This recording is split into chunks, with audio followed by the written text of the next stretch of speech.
Welcome to Q&C Presents Conversations with Creators. In each episode, I dive deep into the minds of filmmakers from every corner of the industry. Whether it's horror, drama, sci-fi, or comedy, we'll explore the creative journeys behind these films, the challenges faced, and the passions that drive these storytellers. So join me as I go behind the scenes and discover what it takes to bring visions to life. Welcome back to Quills Chills. I'm your host, Rick Clifton, and joining me today is Cynthia Mort. She is an accomplished producer, director, and screenwriter, known for her thought-provoking work across independent film and television. Throughout her career, Cynthia has established herself as a powerful voice in storytelling, particularly in the indie space, and her latest film is a true testament to that.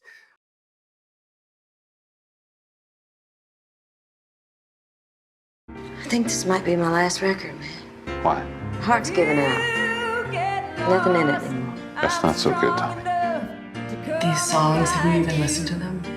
I mean, what they must have cost her to make? Tommy didn't think she could find it again, but she did, didn't she? So no, I don't care what it cost her. Because she doesn't care what it costs her.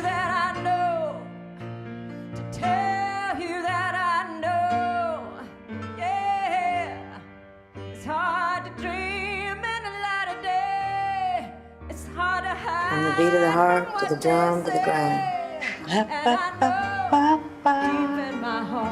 New song? Yeah, new song, baby. You will find me. Oh, here I am.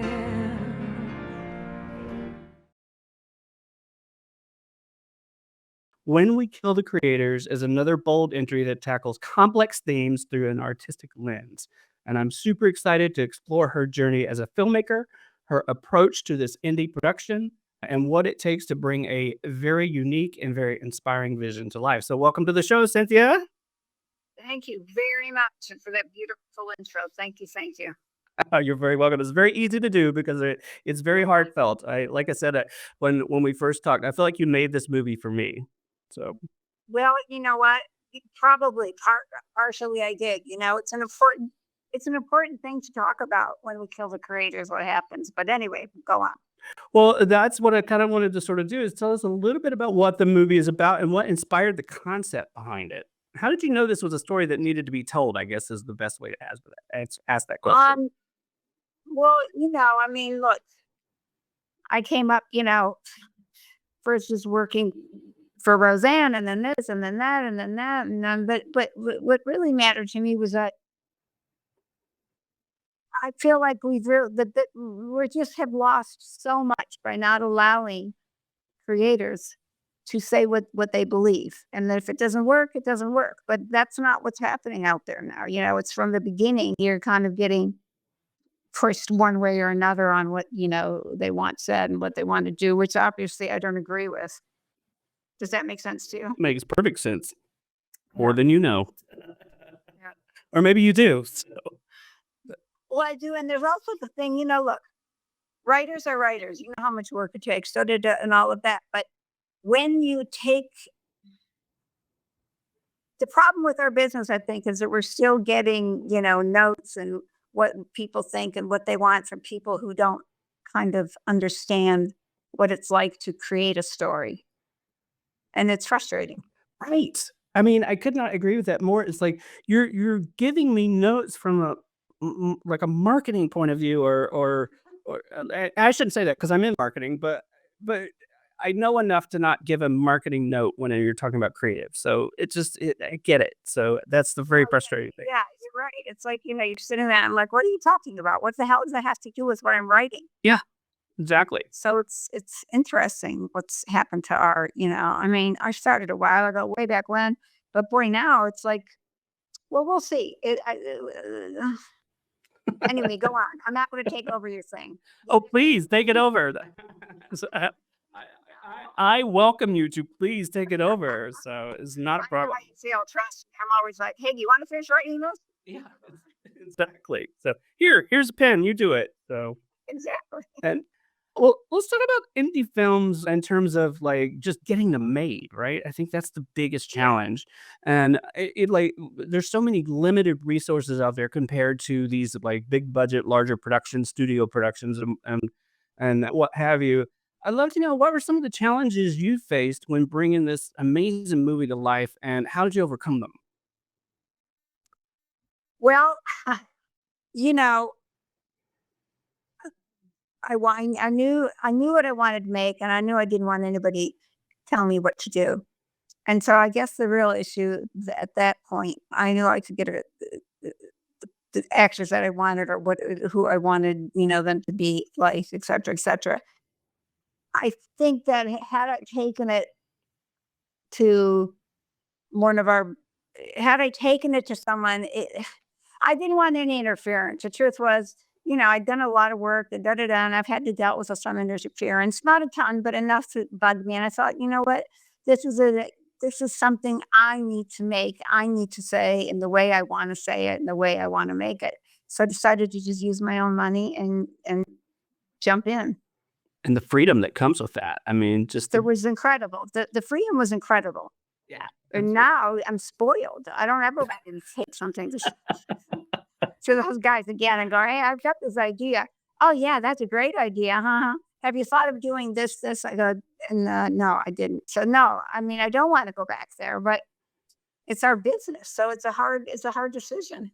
For sure. I mean, I made a few shorts in my career and like having that freedom and not having people that are trying to, insert themselves into, oh, as you said, it's a perfect way to say it, interfere in the creative process and you get to tell the story you want to tell. It's just so liberating. It's just amazing. It is.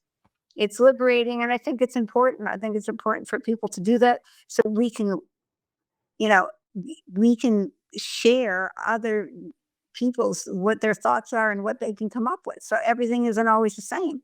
When you give it to them, they only have like two things to say, the people in charge. You know what I mean?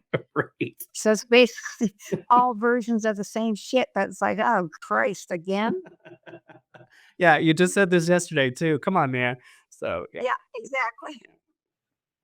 So in indie filmmaking, especially, I think, I mean, all filmmaking talks about this, but I don't think it's necessarily true, except truly in indie filmmaking.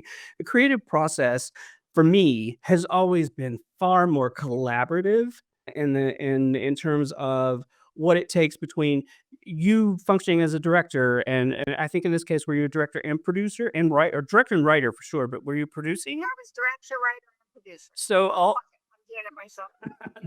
there you go. So all three hats basically that you worked under. Yeah. I know that there were other people that had to come on board and really kind of get behind your vision. And in indie filmmaking, that collaborative spirit is what I absolutely love, and I'd love to know how that took shape on When We Kill the Creators. Yeah, I mean, you're right. That's one of the greatest things that you can have with the people you're working with. It was great. I had great people. Um, Yeah, great cast. I mean, I had a great cast. Yep, I was lucky, and Shelby Lynne is just like her music. Oh my gosh, wow. So yeah, Shelby's killer. Everybody in there was great, and it allowed me just a chance to see what I had written unfold and see how it came to life. And then you get to make these decisions, good, small, big, however, whatever you want. And it's kind of amazing. So I want to talk a little bit about the music because I think one of the things that really kind of reached through my soul and touched me was the music, Yeah. and the way you chose to weave it into the storyline and into the narrative. It was just as much a voice as the actors themselves. And Wow, you're so right. I'm so happy to hear that because it's so important to me. But go on. And that I guess that's my question is how did you approach that? Was that, like, did you know when you were going in that music was gonna be such an integral part of it, or is this something that just sort of you like an epiphany that happened as you were bringing all this together? I knew in what I was writing that I wanted music. And I knew I had a lot of music from Shelby. With Shelby, I don't sing and I don't really play an instrument, but I'm a writer. I've written a number of songs, that she's done, and a number that were in the film. So I knew that those songs were important. So I just realized that I had to have them in there, and I was lucky I had her, and somebody who was so talented. I sat and I've watched this a couple of times, and sometimes I look at it from I want to be just the viewer in the audience, and I want the experience, and then sometimes I look at it from I hate to say the technical side of it, but I'm looking at what you choices you made and what you did mostly in the edit and in post, right? And God, it's just so great. I mean, the knowing how and where to drop in the music and bring it in and bring it up and then move it back in the background a little bit. God, it's so good, man. So Oh, thank you so much. I like I said, I felt like you made this movie for me. It was just really that great. So I'm not gonna fanboy through this whole interview, I promise. Thought that. I mean, I just thought that I'm making my own movie, and I had a ball. And yes, did it cost money? Yes, and maybe it could have been out there more, but it was. I think something every creative person really wants to do at some point. Right, to have something on that resume, Mhm. I guess, if you will. I feel like you've already answered this question, but I'm gonna ask it again just to see, where it goes, but what made you feel like when you made When We Kill the Creators, it was the right project to pursue in the indie space versus, through a larger studio? And I feel like you've already answered that and that you didn't want anybody to interfere. But I wonder if there were any other were there any other, like, deciding factors that helped solidify that decision? Yeah, well, I felt like going to the studio or somebody and say, "Hey, I want to make this movie." Da, da, da. It kind of hurt the movie. The movie was about when we kill the creators, and I want, as a creator, wanted to be the. Do you know what I mean? To take the murderer out of it, so to speak. That's right. I didn't want the murderer around. I didn't want their fingertips around. So I didn't want. I love that. I'm gonna make this the quote for this entire interview. That just made my day. I love it. That's really the truth, and it was really a great experience because, well, you know what it's like. God bless them. I'm not trashing all these people, but sometimes you have to hear shit and listen to shit that you will never use. And I mean, it's like, oh my God, really? So it was really something I wanted to do on my own. That's why. I've been in many of those meetings, Cynthia. I can relate. And Oh my God, right? Eye rolling. And yeah, I mean, I'm horrible in those meetings. I'll roll my eyes, I'll tap my feet. And then at some point, I'm like, guys, I don't know what the fuck you're talking about. And it makes no sense because it's unbelievable. If people knew really what we deal with, they would be shocked. they would. And I can tell you right now, you and I would never be allowed to sit next to one another in one of those meetings. So Oh, you're kidding me. we get to do it once, and they'd be like, "You guys are never doing this again." So, That's exactly right. Actually, you didn't add, we're never doing it again with you. yes, So that's a way with that. exactly. At some point, we meet them, but yeah, I get it. So, I don't want to be horrible. There are some good people out there who really care and want you to do your best and whatever. And then there's some assholes. But what are you going to do? Money is money. and I think we get that in every aspect, not of just this industry, but just in life. I mean, there are just some people Yeah. that should never leave their house. So yeah, I get it. So Yeah, it's kind of interesting. Huh? so I want to talk a little more about the indie filmmaking process in general in a moment, but I just have one more question on this film. I'd love to know sort of during all the aspects of making this film, writing it, directing it, producing it, all like as much as heavily as involved as you were, which one was the most particularly rewarding for you? And then I want the reverse of that. Which one was absolutely the worst and you'll never do it again? Oh boy, that's a good question. God. Well, look, I mean, I'm a writer, so I would say writing, but not really. What really was, I think, the most satisfying was it was me and the actors and the story. That was it. Right? And right. You just And then in that's that space. all, and you're there. You're in that space. And it's really kind of amazing and wonderful, no matter what happens. And then you realize how much when you have, a studio and all that shit, how much crap that gets thrown into what you're trying to create. So that for me was really wonderful. And the reverse of that, what do you think was the most difficult? The most difficult. Hmm. I mean, other than spending my own money, no. I mean, that's a legitimate answer. I'm sorry, but I think it is. God, you know what? I can't think of a difficult thing because everybody was great. I mean, I had to write it and I had to make sure that the writing was good. And I guess a few times I wasn't happy with what I was seeing, so I would just change it on the run, and that was about it.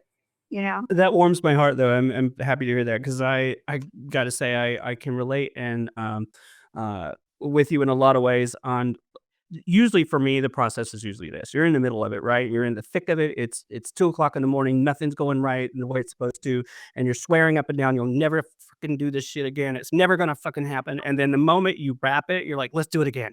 So it's just like, so, That's totally the same. and that has happened so many times. So I get it. Yeah, it does. And and when you're doing it with a whole group and with a studio and there's all the shit that's there and all this crap but then when you're doing it, you're like, oh my God, why don't they shut up? Why don't they shut up? What's happening? But then you realize at the end of the day, it was a work in progress and you get kind of happy, that you were able to not only kind of have it your way, but also take in something from other people. And it's good to know that, you can't always just go get out of my hair because sometimes it's valuable. And sometimes I do have good ideas. I've had Yes. people that, come to me and like, I don't really want to hear it. And they're like, but let me just, and they'll tell you. And I'm like, okay, fine. I do kind of like that a little bit. Maybe I'll figure it out. So, No, it's true. It's true. You know, so that's good. I mean, I don't know what's happening to the business, really. It's changed so much. It's really got small, huh? and yeah, that's kind of what I was kind of sort of wanted to talk a little bit in terms of how the business is changing. I know that the business itself, we're struggling to I feel like we're struggling to find our feet coming out of the pandemic and the 2 strikes and all of this stuff. It's really hard to kind of Yeah. see the business as a whole sort of picking back up again. And I just see a lot of struggle. But I do feel like, in my opinion, indie filmmaking in the next 2 to 3 years, maybe even longer, is going to really kind of rise up in a way that we haven't seen before. Because I think people are like realizing if this is going to get done, I have to do it, right? So I feel like Yes. I'm hopeful I that mean, way. I'm hopeful too. The problem, obviously, with indie filmmaking is, financing. Money. Exactly. Well, it's true because if you want, certain things, you want to have a movie that plays like a movie. It's a lot of dough. Yep. So then, that's why we've been going to the studios and stuff. But I don't know. Certainly, it feels as if the same drive is not there. So I don't know if it was from the pandemic or whatever. A lot of places have lost money. I don't know what it is. What do you think it is? The drive seems to have gone.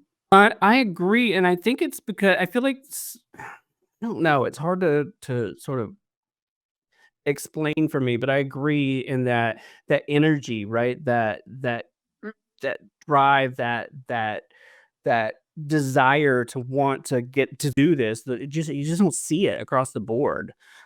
you don't from them, and I don't know why. Like I don't know what's happening. You know what I mean in that regard. And I just don't know if it's because it's bottom line stuff that's trickling out from like 3 or 4 years of not really doing that well. That then they're like everybody's scared. But I hear a lot in a lot of the meetings I'm in anyway. I hear a lot of, well, how much is it going to cost? Every time we bring up something, all right, let's do this or this or this. How much is it going to cost? Is the first question I always hear. I'm like, don't worry about that. We'll figure that out when the time comes. Do you like the idea?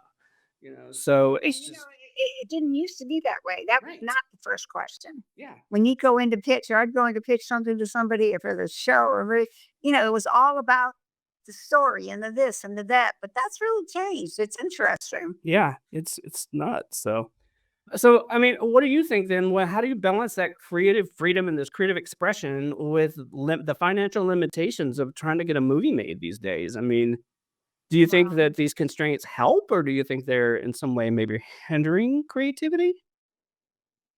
What do you give me when you're saying constraints, what are you talking about? Like, if you don't have the money to get like, well, let, if you don't have the money to get a certain movie or certain even a certain scene within a movie done, let's say you've run out of money in your budget, like Mhm. uh, do you find trying to figure like, or do you do away with that shot, or do you try to find another creative way to do it? For me, it's always about figuring out how I can be a little more creative in how I get this done, right? I think, So, yeah, I think you find another creative way to do it yep, always, because if you have something in there and you're shooting and you think that is part of, you don't want to dump it yeah, exactly. usually. Especially if it's critical to the story, exactly. So, Yeah, it makes a difference. So, that's kind of easy to do. And, what I wish is that we had a different version of the studios and the people who, I don't want to, diss on them, but I'm just saying the so if we could get people who understand what really making a movie is, what writing a movie is, what you deal with, blah, blah, blah, blah, blah, blah, blah, it would be fun to bring that back because, we've lost a lot, I think. I would agree. I mean, having people at in those decision-making roles that understand or appreciate the creative process versus the I don't know, the financial process or the financial bottom line. I mean, it certainly makes a difference, I think, in terms of getting things moving and getting things going again. Mhm. Mhm. And they did Tell Me You Love Me, which was like the first movie I'd done, and the actors really loved it, and they were really going, and da, da, da, da, da. And we started shooting, and there were a couple people from the company, on the set. I'm like, "What are you guys doing here?" In a nice way. "Oh, we're just kind of watching." Da, da, da, da, dish, da, da, da." I'm like, "Okay." Then I'm like, an hour later, I see them talking to some of the actors. I'm like, "What? Okay, what is going on here, guys? Why are you talking to the actors?" "Well, we just thought we would give them." And I said, "No, you don't give them ideas. I give them ideas. I wrote it. I'm directing it. I picked them. So I have to be able to do that." Basically kick them off the thing because it was ridiculous. Yeah, that's That, kind of nuts. that's what ruins things. You know what I mean? That's People who haven't lived with something come in and try to fix it. oh my god, that would make me insane. I'm glad you kicked them off. You used to be my hero. Yeah, I got rid of them. Um, I'd love to talk a little bit about the cast for when we kill the creators. What was the casting process like? I mean, how did you go about finding, Ali, what, like Shelby, Lynn, Ali Walker, Yeah. Elizabeth Rome, all of those guys. I mean, what was that process like for you? Um, well, Shelby, I know we were doing some music together. Well, I was helping to write. I'm not a singer or a musician, but I write a lot of stuff. So, and I knew she could carry whatever I needed her to carry. She just has that thing. And I just kind of pulled them all in, you know what I mean? And it's not like they were getting money, it's studio money, but I would pay for more food and this, and they'd get everybody a little dough. And it was really a great, they just loved the process. And, I think that's what we're missing is to bring as many people into the process as we can, who we believe in, rather than having the studio come in and say, okay, I could get you this, this, and this for this much money, blah, blah, blah, blah, blah. So I've, I've become that way. You know what I mean? And I got spoiled by being able to get my own people and do my own thing. And now I don't know if I can ever go back. It's terrible. Well, I see a lot of filmmakers and creators doing it. I mean, look at Mike Flanagan. He's someone who, he's got his group, his troupe of talent that he likes to work with, and you see a lot of them Yeah. in a lot of his work. And there are a lot of, Yeah. I think there are a lot of filmmakers that do that these days that I've definitely seen.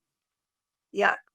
I guess it's just a question of getting the money together. It's expensive to make a movie, It sure is. So, isn't it? I wonder go I ahead. wish there was a way to think about really cutting that back somehow. But anyway, go on. What were you gonna ask me? Well, no, it's interesting you said that. I'm gonna segue to that for a second because I had a conversation a little while back with Jennifer Esposito and her latest film that she wrote, produced, and directed called Fresh Kills. And there was something we talked about, and that was the struggle that she was having is pulling together the funding. And, all of this happened sort of right in the pandemic for her and trying to pull all this together, like coming out of that. And Yeah. she was saying the same thing, that it would be great if we could figure out a way to cut through some of this, some of the roadblocks and things that a lot of these smaller indie filmmakers run into when trying to do these things, and maybe even like funding. Funding is always the big issue, right, with indie filmmaking. Yeah. And like, is there a way that and I don't even know the proper way to describe this, but it would be more like a universal place where you could like raise money that filmmakers could go and get money to make their movies. I don't know what that would be called, but it was I love the idea of sort of what she was pitching. And it like I don't even know if it's a grant or what it is, but it would just be nice if we could come up with some solution for that. Well, yeah, the solution would be to get enough money together so people, if 3, 4, or 5 people could come in periodically, not at the same time, but we know that these movies were getting made by what we had created. Right, like some kind of grant or funding system or something. I don't, a grant is the right word, but funding system or Wouldn't something be a grant, yeah, a funding system. would be really great. So what was coming out of this film? I think it came out in early 2020. Is that right? Is that when you Yeah. put it out? What was the distribution like for you? Did you do the festival route, or did you go straight to streamers, or what was your process like for you on the back end? Some festival, we got best movie, and that was out of town. Was it in New Orleans? Somewhere like that. We should. So it was fun getting out of town with it. I I, I would bet so. Yeah, it was. So, as a producer, as a filmmaker, what advice would you give to other filmmakers who are trying to navigate this indie space in terms of like securing funding for passion projects or what they want to bring to life? And I'm leaning in on this, so just so you know, I'm all ears for my own reasons. Well, that's really, I what I believe is if you're even if you didn't write it, but someone you knew wrote it, whatever, and you're making your own thing and you know what you want to do, the best thing to do, and I know nobody wants to do this, but to find money from people, either people or people who are willing to pitch in because it's hard, to find money. Yeah. So I love that. Like staying away from, like finding your own funding, I guess, is that's it. I think finding your own funding, yes, because you can go to a studio. I mean, if you know enough people and walk in or say, "Hey, read this. I want to make it." It's so you got to go through a bunch, so much bullshit. Now, maybe not as much now as it used to be, but But still, the you development process in a studio system is a nightmare, right? Is when they call it development hell. yes, it's horrible. And when they pay for it, they think they can do whatever they want to it, and that's a problem for me. I agree with you. I feel very much the same way. So, Now, if they hired you, if they called you and said, "Hey, I want you to make a movie," da da da da da da, that's different. You know what you're in for. But mhm. if you take your own work and go to them for money, then you're fucked because they can say whatever they want about it. Yeah, you lose that creative control. So, Yeah, it's hard. so The joy. Yeah. yeah, go ahead. I just think that the joy of doing what we do is to really be in control. It's our vision, it's not only our words or this or that, our music or all that stuff, but it's also just what we see. And that's the joy of it, at least for me. Yeah, you want to maintain your vision, because suddenly, if someone takes it over, then it's no longer your vision; it's their vision, and then you become, in a sense, a worker bee, right? So it's I get it. So I think the last question for me is just in this age of digital streaming platforms, right? I think they're kind of helping change distribution in a big way. I have seen in a lot of ways it makes distribution far more accessible from filmmakers, and I'm wondering what you think about that. How do you think indie filmmakers can best take advantage of streamers and those kinds of opportunities? Hmm. best take advantage of it. I'm not.